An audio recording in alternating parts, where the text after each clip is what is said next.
Fala galera, aqui é o seu amigo Cleverson de novo. Então agora nós vamos dar continuidade na nossa segunda parte da aula sobre o Manual de Meio de Contrastes, a versão mais recente, de 2018, publicada pelo Colégio Americano de Radiologia. Vamos falar agora sobre a injeção do meio de contraste iodado.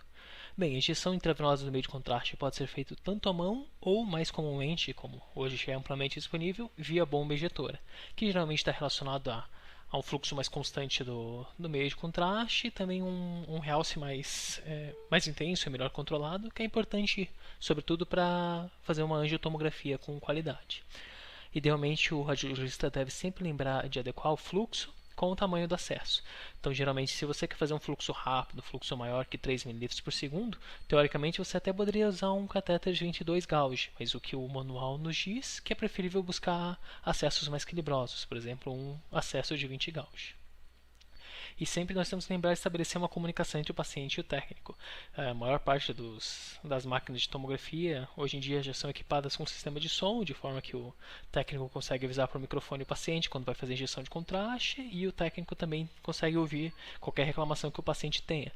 Mas geralmente também há um meio de comunicação visual, já que o vidro entre a sala de tomografia e a sala de comando é transparente, mas enfim, o técnico tem que sempre ficar atento para qualquer intercorrência conseguir interromper a injeção de meio de contraste imediatamente. Existem algumas situações especiais que merecem atenção. Muita gente se pergunta se é permitido fazer a injeção do meio de contraste iodado através de acesso venoso central. A recomendação do Colégio Americano de Radiologista é que você precisa verificar com o fabricante, ou seja, ler a bula do acesso venoso central, se ele é compatível com o uso de bomba injetora ou não. Vários catéteres hoje em dia já são, mas caso você fique em dúvida, o ideal é não injetar através da bomba injetora, mas você pode fazer a injeção manual. A injeção do meio de contraste por si só dentro de uma veia calibrosa não costuma ter muito problema. Antigamente, quando usavam meio de contraste iônico altamente osmolares, teoricamente haveria o risco de flebite e algumas complicações. Mas hoje em dia os meios de contraste são mais seguros. Portanto, a maior preocupação é o fato da bomba injetora, que pode fazer a extremidade do catéter oscilar e teoricamente levar a uma laceração do vaso. Portanto, só é recomendável usar injeção com bomba injetora quando o fabricante permitir. Do contrário, é melhor fazer injeção manual. Quando você tem pacientes de acesso difícil e você só consegue pegar um acesso numa extremidade, por exemplo, no punho, no tornozelo, na mão, nesse caso é prudente também reduzir o fluxo para evitar alguma laceração do vaso. O raciocínio da bomba injetora é exatamente o mesmo. É necessário verificar com o fabricante até que fluxo ele consegue aguentar para que você decida se pode usar bomba injetora ou não. Na dúvida, sempre é melhor fazer injeção à mão. Uma das últimas atualizações, inclusive da apostila, colocou um parágrafozinho bastante curto sobre acesso intraósseo. O acesso intraósseo é bastante usado em hospitais de trauma, com acesso de fácil obtenção e obtenção rápida para ressuscitação volêmica. E nesse contexto, às vezes o paciente chega com o único acesso ao acesso intraósseo e estudos mais recentes mostraram que já é permitido. Nós não temos muita experiência aqui, talvez em outros hospitais tenham, mas caso você só tenha esse acesso, hoje em dia já é permitido fazer injeção de meio de contraste sem grandes preocupações. Em relação ao aquecimento do meio de contraste, várias clínicas e vários hospitais hoje em dia já têm uma estufa onde eles colocam o meio de contraste e ele é aquecido. A vantagem dessa ação é uma diminuição da viscosidade que leva também a uma diminuição da pressão de injeção. Com isso, a gente consegue uma melhora do fluxo e é controverso também se essas alterações de parâmetros se traduzem em menor risco de extravasamento ou de reações alérgicas. Alguns estudos até mostram que sim, mas outros estudos não têm uma evidência tão forte assim, então isso é controverso. Mas de qualquer forma, o que é já bem documentado é o efeito da redução da viscosidade e da pressão de injeção. Portanto, a conclusão do Colégio Americano de Radiologia é que sempre, se possível, pode-se aquecer o contraste à temperatura média do corpo humano, 37 graus Celsius, e os meios de contrastes mais viscosos são aqueles que mais se beneficiam. Por exemplo, o iopamidol 370, que é mais viscoso que o iopamidol 300, é um daqueles meios de contrastes que mais vai trazer benefício. O lado ruim de você aquecer o meio de contraste é que você, quando coloca uma estufa, existe uma série de cuidados e recomendações técnicas que você tem que seguir. Tem que medir a temperatura diariamente, garantir a qualidade de assessoria técnica da própria estufa. Então, para cortar gastos, alguns serviços acabam não adotando essa medida, mas sempre que possível é recomendado que seja feito. Agora nós vamos conversar sobre extravasamento, que é uma das complicações mais frequentes no dia a dia. A maior parte dos radiologistas que orientam a tomografia já lidou com isso pelo menos uma vez na vida. Ao contrário do que muita gente pode pensar, e que parece até meio lógico, geralmente a frequência de injeção no meio de contraste não se relaciona diretamente com o fluxo. Não necessariamente um fluxo de 6 ml por segundo vai ser uma chance maior de extravasamento com fluxo de 2 ou 3 ml por segundo. Na verdade, isso se relaciona maior tem uma relação mais forte com o local onde o acesso está colocado. Geralmente acessos difíceis como punho, tornozelo, esses têm maior risco de extravasamento. A grande preocupação com o extravasamento de contraste é o fato da sua toxicidade à pele. Em cerca de 24 a 48 horas tem um pico da reação do contraste na pele devido à hiperosmolaridade, somente os contrastes mais antigos que eram mais tóxicos para a pele. Há também o grande receio do desenvolvimento de síndrome compartimental, que sempre entra numa questão de forma entre a relação volume e capacitância. Ou seja, uma quantidade muito grande de contraste que tem extravasado. O paciente quer fazer uma angiotomografia de aorta abdominal e tinha um acesso no local de baixa capacitância, por exemplo, um tornozelo, a chance de evoluir para uma síndrome compartimental é maior. E além disso, as manifestações cutâneas nem sempre são imediatas. Ulceração e necrose podem demorar até 6 horas para aparecer. Alguns fatores de risco que propiciam a ocorrência do extravasamento seriam a inabilidade de comunicação, paciente comatoso, paciente confuso que não consegue te dizer, você só vai testemunhar o extravasamento depois que ele acontecer, acessos em extremidades, como a gente já conversou, múltiplas tentativas de punção, aquele paciente que é difícil pegar veia, geralmente quanto mais difícil, maior a chance de extravasar. O paciente está com acesso há muito tempo, o paciente internado, que é difícil de pegar veia, que fica com o mesmo acesso por 48, 72 horas, esses acessos também são mais propícios a extravasar. E pacientes que têm alguma doença relacionada à circulação, por exemplo, diabetes mellitus, doença arterial oclusiva periférica, fenômeno de Raynaud ou alguma cirurgia vascular prévia.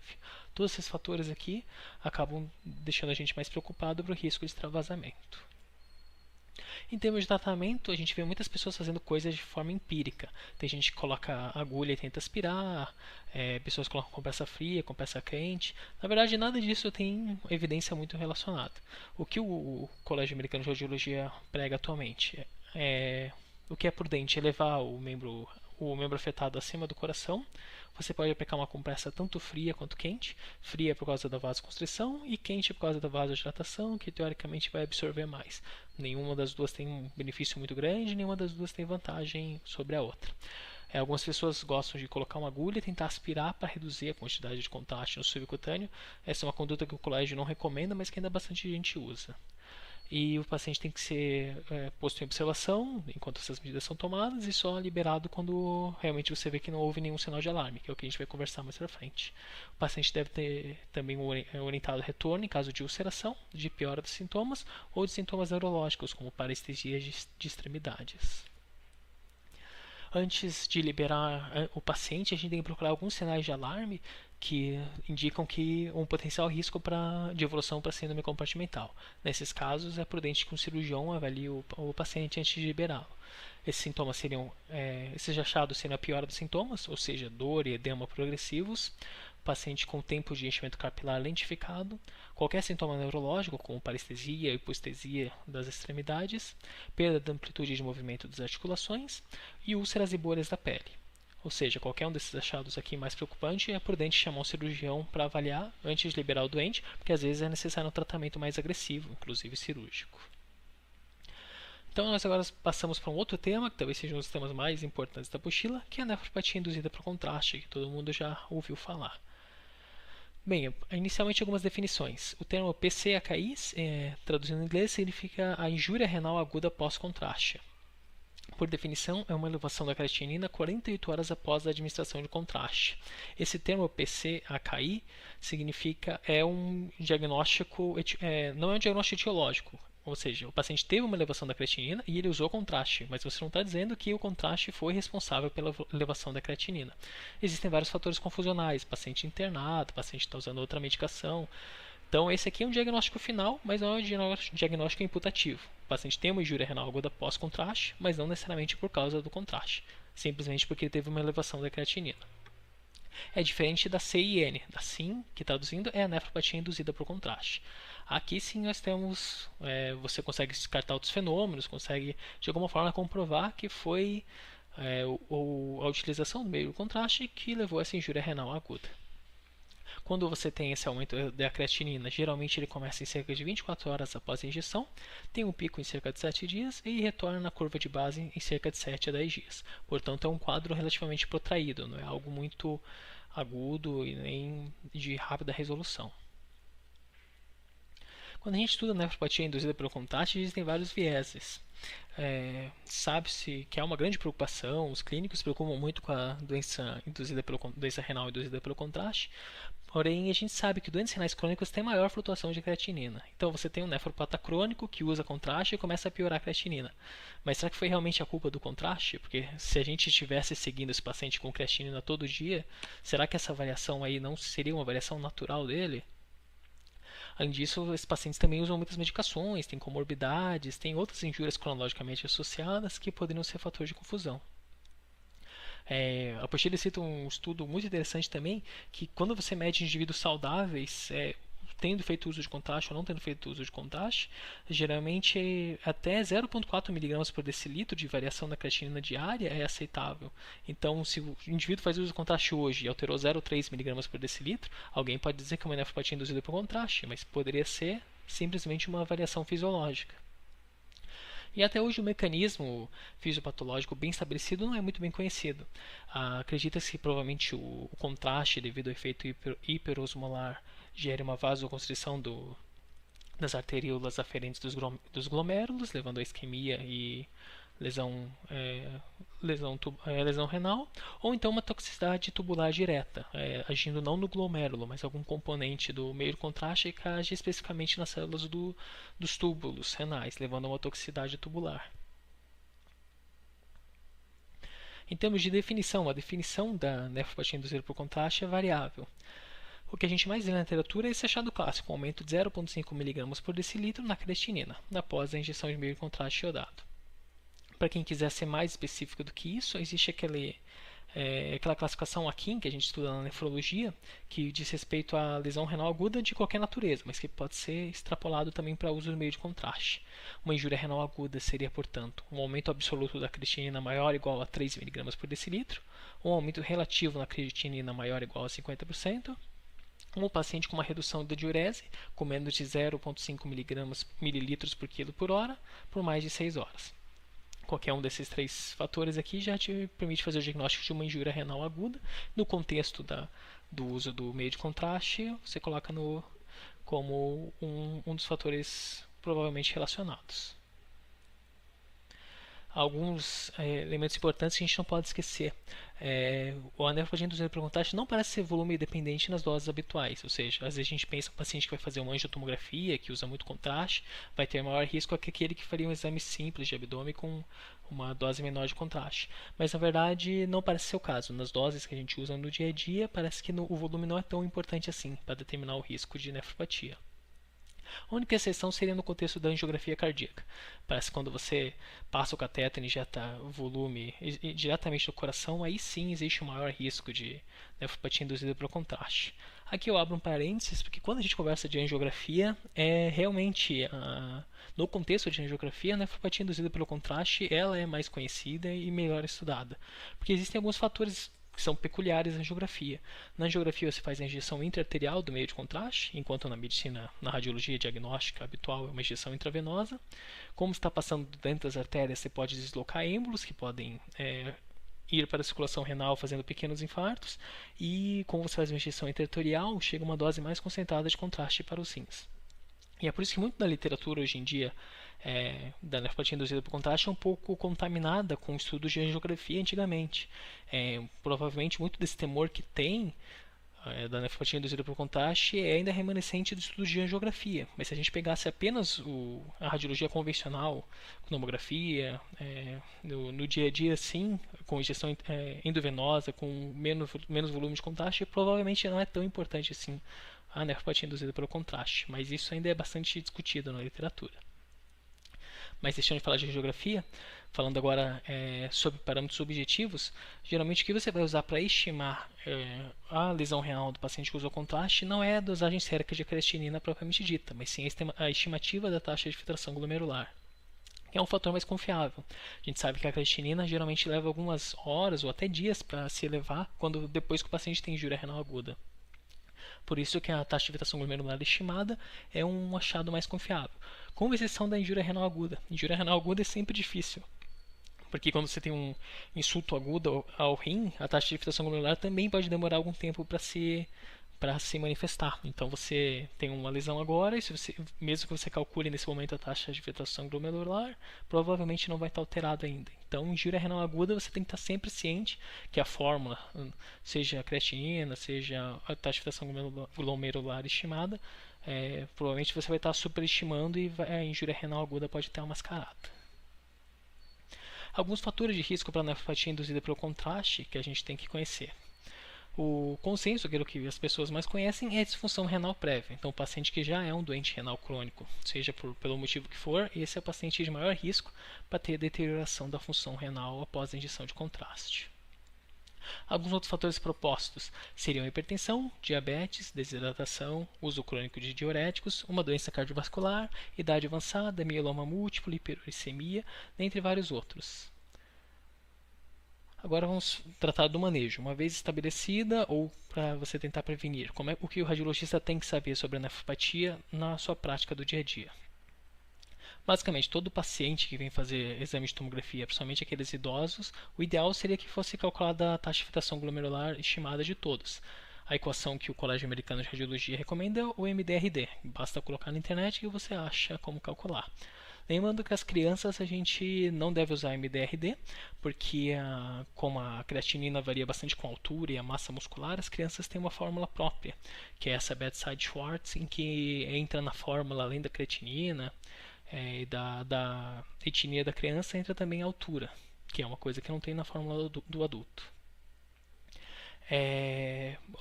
As recomendações mais recentes do colégio percebem que atualmente o contraste é um fator de risco para o desenvolvimento da nefropatia induzida pelo contraste, então aqueles pacientes que já têm uma doença renal crônica mais importante, geralmente aqueles que têm uma taxa de filtração glomerular estimada abaixo de 30 mg por decilitro, que na classificação da doença renal crônica seria estágio 4 ou estágio 5. Ou seja, acima desses estágios, estágio 3, 2 ou 1, o contraste não parece ser um fator de risco tão importante assim. Nesses pacientes a gente já pode ficar mais tranquilo quanto ao uso de meio de contraste.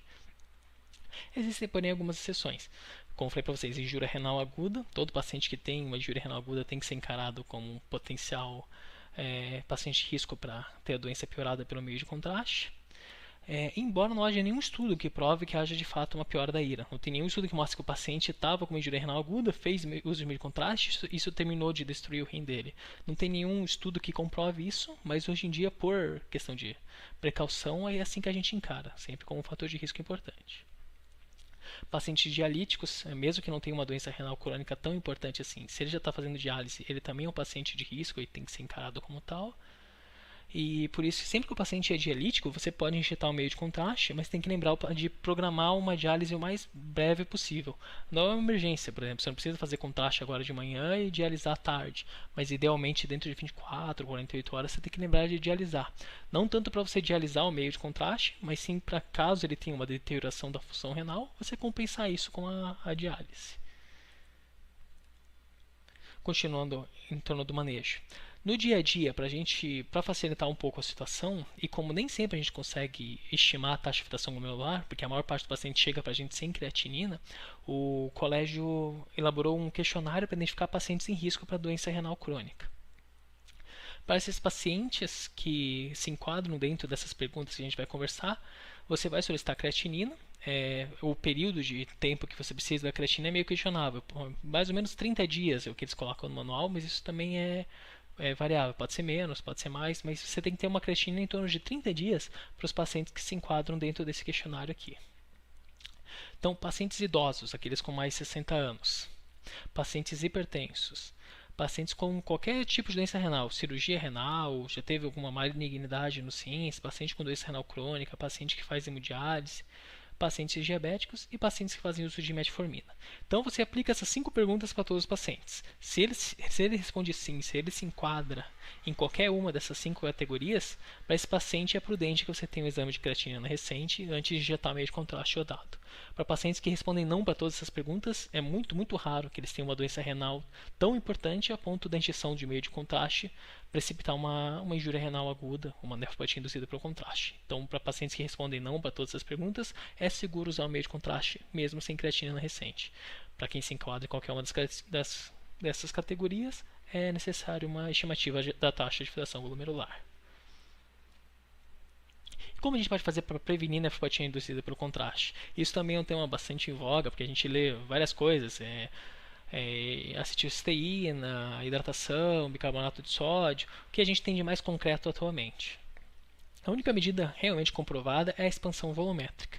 O que a apostila nos coloca como mais indicado é esse esquema aqui: soro fisiológico 0,9% ou ring lactato no regime de 100 ml por hora, 6 a 12 horas antes e 4 a 12 horas depois. Então perceba que é uma quantidade bastante apreciável de volume. Geralmente o paciente está internado, tem um manejo de um nefrologista, um cardiologista para garantir que todo esse volume não vai fazer uma descompensação um edema do paciente. Outras medidas que a gente vê às vezes sendo adotadas, como bicarbonato e N-acetilcisteína, não tem uma evidência definitiva, não tem uma evidência muito concreta. A única medida realmente comprovada é a expansão volumétrica. E por fim, vocês viram que, inclusive, uma das perguntas que o colégio sempre lembra a gente de falar é a questão da metformina. A metformina não é que ela seja um fator de risco para a nefropatia induzida por contraste, nem nada disso. O grande problema da metformina é que o mecanismo de ação dela, que é a inibição da gliconeogênese e a sensibilização dos tecidos periféricos à insulina, ela acaba como subproduto levando ao estímulo da produção de ácido lático intestinal. E a metformina é uma droga que é excretada basicamente exclusivamente por via renal. A excreção é com X, desculpa. É uma droga que é excretada basicamente por via renal. Nesse caso, se você tem um doente que tem uma insuficiência renal, ou se você tem um doente que sofreu uma lesão renal pelo contraste, o grande temor é que ele acumule ácido lático e o ácido lático leve a um desequilíbrio metabólico. Então é por esse motivo que a gente está sempre atento ao uso de metformina nos pacientes que vão fazer meio de contraste, porque caso ele venha a desenvolver uma insuficiência renal, o ácido lático não venha a se acumular. Como a gente trabalha isso hoje em dia, então? Basicamente, nós vamos dividir em duas categorias baseado na taxa de filtração glomerular estimada. Se o paciente tem uma taxa de filtração glomerular maior ou igual a 30%, é o manejo habitual. Ele pode continuar usando metformina, não vai precisar parar de tomar metformina, não vai fazer diferença nenhuma para ele. Agora, se o paciente tem uma taxa de filtração glomerular menor que 30, ou seja, uma doença renal crônica estágio 4 ou estágio 5, ou o paciente vai fazer um estudo intra-arterial, lembre-se daquela questão que a gente comentou, da arteriografia, que pode deslocar êmbolo e tudo mais, que sempre é mais perigoso. Em primeiro lugar, se ele tem taxa de filtração glomerular menor que 30, ele nem deveria estar usando metformina, porque por si só ele já está em risco de fazer um excesso de ácido lático. Então é um negócio meio intuitivo assim. De qualquer forma, se chega um paciente com metformina, você calculou e deu menos que 30, você vai suspender por 48 horas, vai fazer o exame com contraste e o paciente só vai voltar a tomar metformina quando ele tiver uma função renal comprovadamente melhor.